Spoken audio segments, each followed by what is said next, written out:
자, 오늘 주시는 말씀을 받습니다. 이제 오늘 사도행전 26장을 마무리하겠는데요. 26장 24절에서 32절까지 말씀을 같이 받겠습니다. 한 절씩 교독하고 마지막 절은 같이 읽습니다. 24절입니다.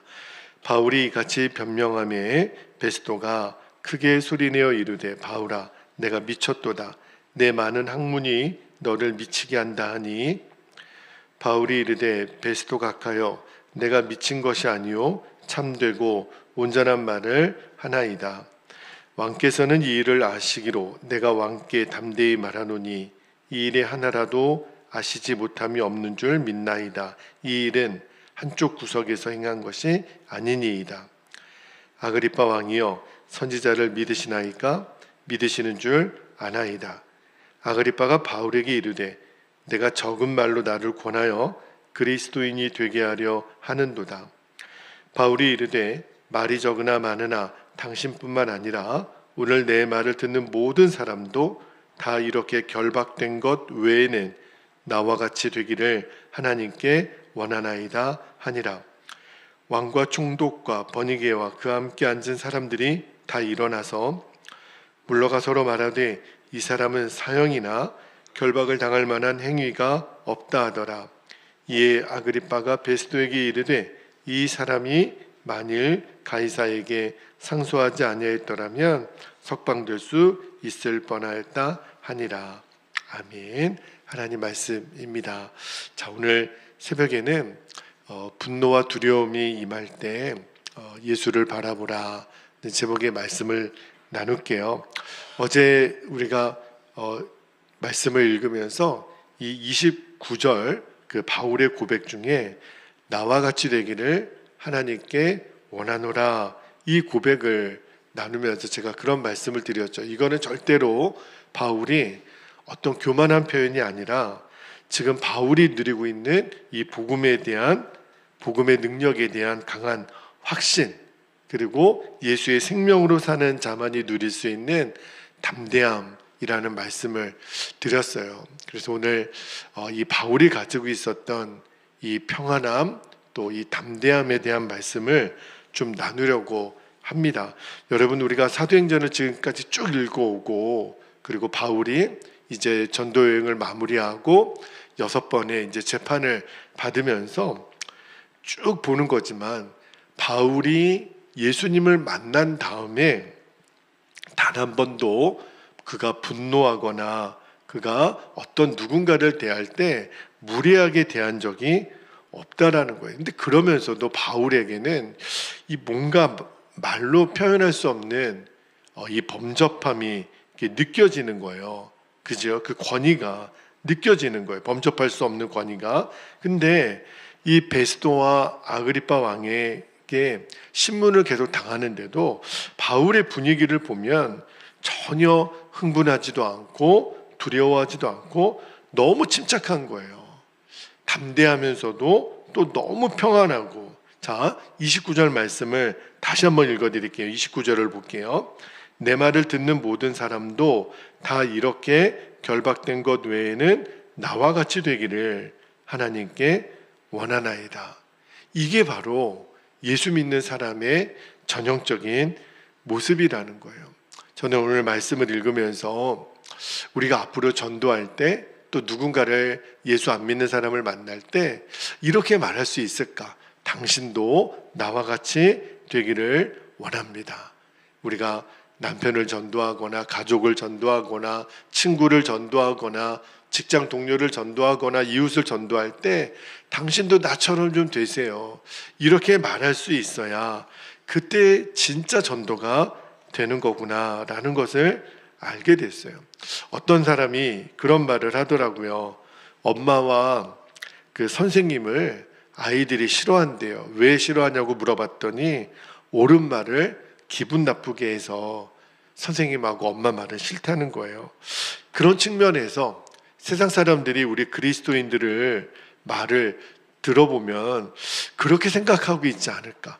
교회 다니는 사람들 말을 잘 들어보면 말은 옳은데 기분 나쁘다 이렇게 생각하지는 않을까 하는 생각이 들었어요.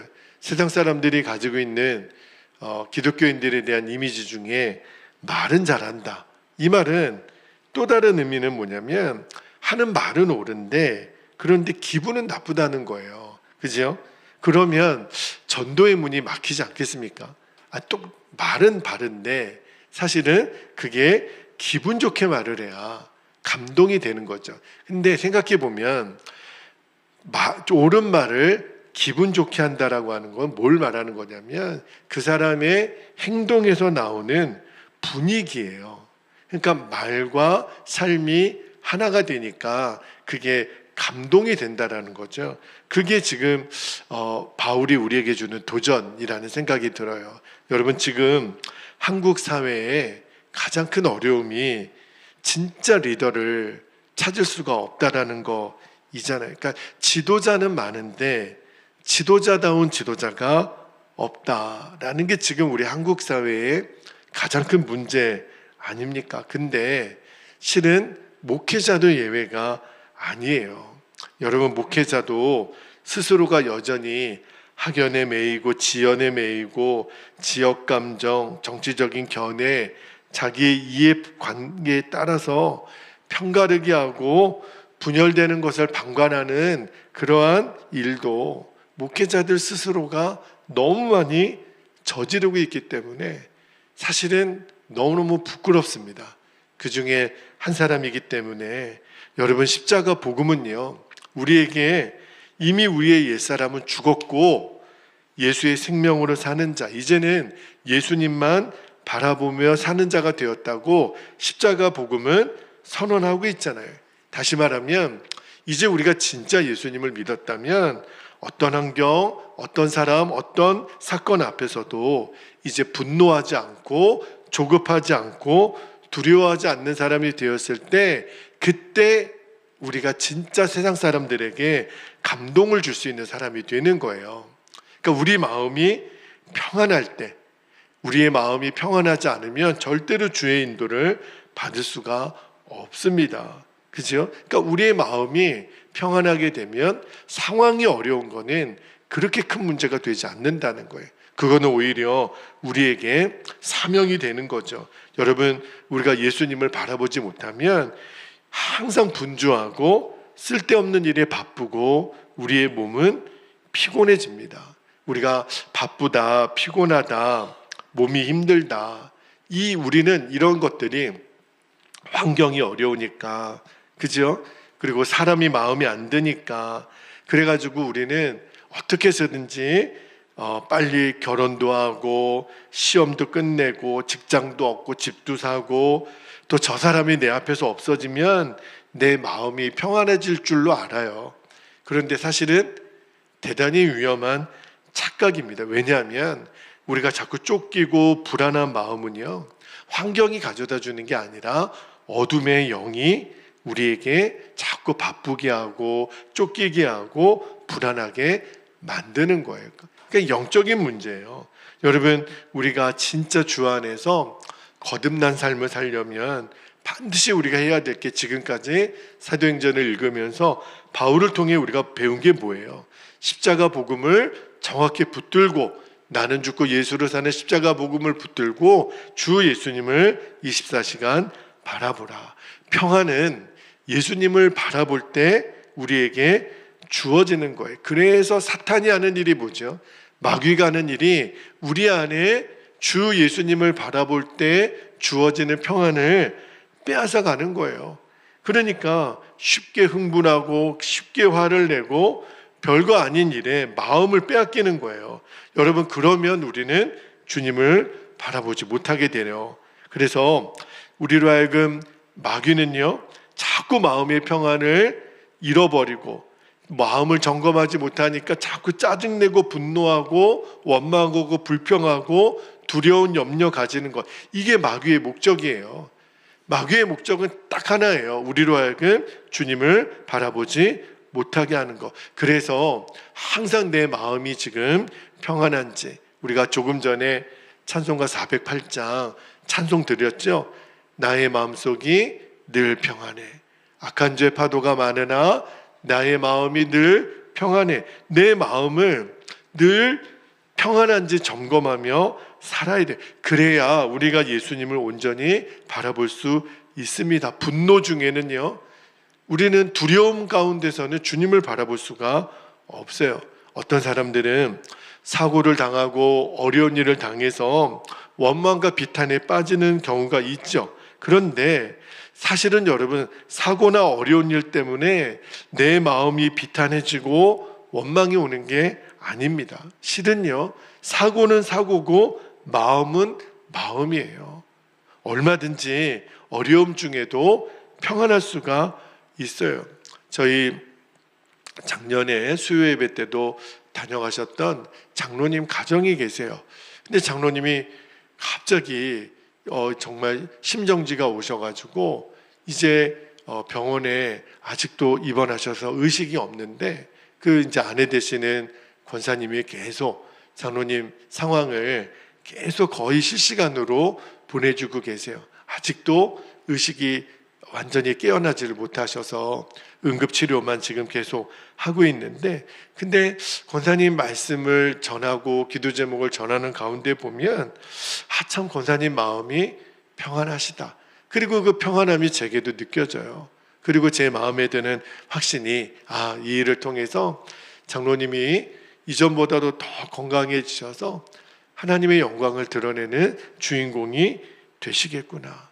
그 권사님 안에 아마 그 장로님 내외가 지금 한 분은 중환자실에 계시고 한 분은 그 바라볼 수밖에 없는 상황이지만 두 분 안에 있는 이 평안, 정말 그게 너무너무 제가 도전을 많이 받았어요. 악한 영은요, 계속 우리의 마음의 평안을 무너뜨리려고 합니다. 그러나 어려움 때문에, 그 사고 때문에 우리의 마음이 무너지는 게 아니에요. 우리의 마음이 두렵고 평안을 잃어버렸다면 지금 마귀의 공격에 내가 무너졌다라는 것을 알아야 합니다. 반대의 경우도 똑같아요.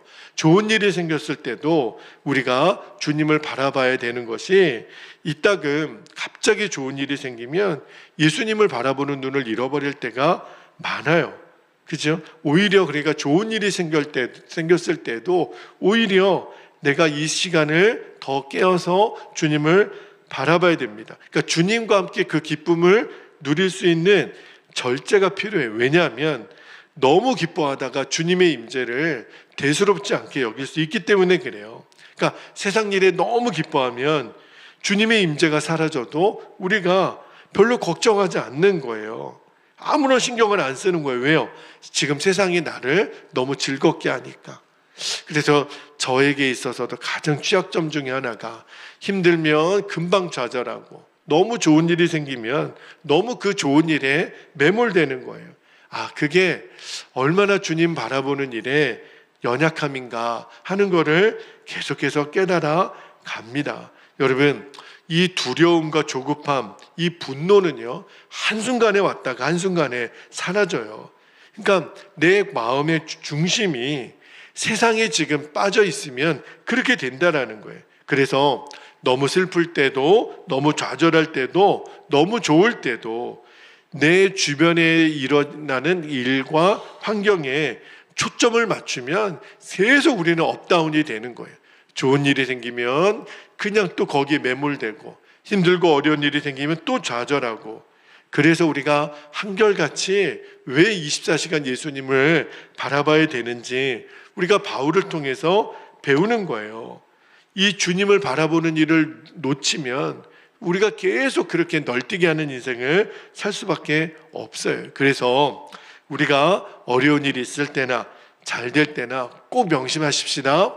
우리가 주 예수님을 24시간 바라보는 거예요. 만약에 내 마음이 지금 분노가 일어나고 막 풍랑이 일어나면 차라리 아무것도 안 하는 게 더 낫습니다. 내 마음의 평안을 잃어버렸다면 차라리 입을 닫고 그냥 내 자신이 주님 안에 거하는 시간을 갖도록 내가 머물러 있는 게 더 나아요.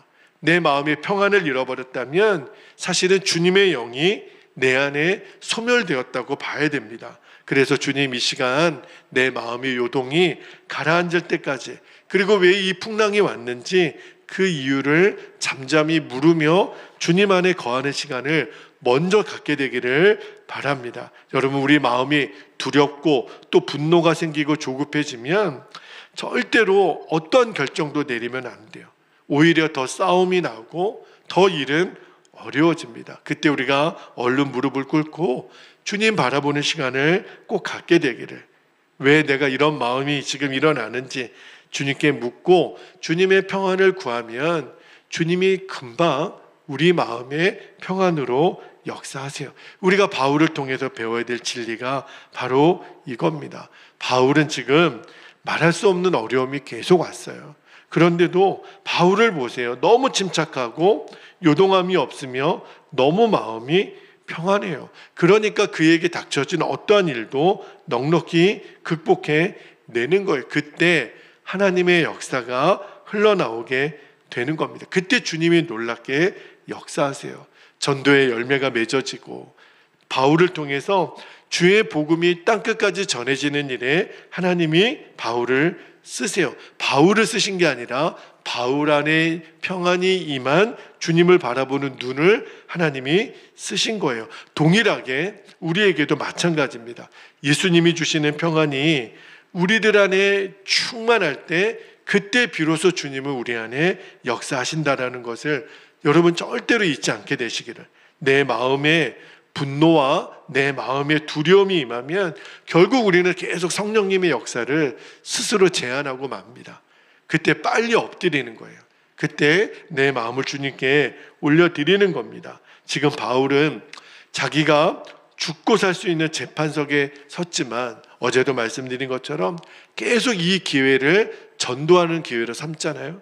바울 안에는 너무너무 담대함과 평안이 있었어요. 그 이유는 바울이 계속 주님을 바라보았기 때문입니다. 그래서 바울이 오늘 29절에 그 고백을 하잖아요. 여러분도 아그리빠 왕에게 당신도 나와 같이 되기를 원하나이다. 와, 여러분, 이 고백이 정말 저와 여러분의 고백이 되기를, 그러려면 내가 먼저 주님의 놀라운 평안을 누리고 24시간 예수님을 바라보는 자가 되면 돼요. 그러면 주님이 바울을 통해 역사하신 것처럼 저와 여러분을 통해서도 역사하실 줄 믿습니다. 이 시간에 우리 함께 기도하겠습니다.